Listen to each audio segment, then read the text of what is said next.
আসসালামু আলাইকুম। সবাই ভালো আছেন? তো আজকে আপনাদের সাথে একটা কথা শেয়ার করব।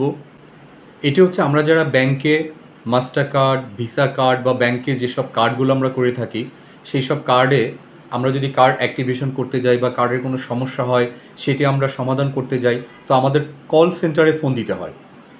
তো আজকে আমি নিজে আমার একটা ব্যাংকে কার্ড রয়েছে, সেই কার্ড আমার একটা অ্যাক্টিভেশনের দরকার ছিল। তো আমি সেটাকে সমাধান করার জন্য আমি কল সেন্টারে ফোন দিলাম। তো প্রতিবার ফোন ঢোকার পরে অন্তত আমি হিসেব করেছি আমার ২৭ টাকা, মানে তারা ফোন ঢোকার পরে মানে এই সেবা নিতে চান, ওটা চাপুন, ওই সেবা নিতে চান, ওটা চাপুন, এভাবে চাপতে চাপতে করে আমার ২৭ টাকা তারা কর্তন করেছে। ২৭ টাকা কর্তনের পরে আমি সেই কাঙ্ক্ষিত কল সেন্টারে যেসব মানে যারা কল সেন্টারে রয়েছেন তাদেরকে আমরা পেয়েছি।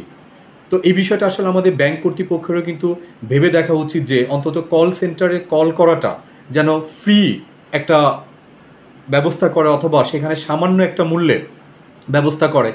এই জিনিসটা যদি না হয় তাহলে দেখা গেছে যে আমাদের পকেট থেকে আসলে অনেকগুলো টাকা কিন্তু নষ্ট হয়ে যাবে। তো আমি প্রত্যাশা করব ব্যাংক কর্তৃপক্ষের কাছে বা এই দায়িত্বে যারা রয়েছে তারা যেন এই ব্যাপারটা সচেতন হয়।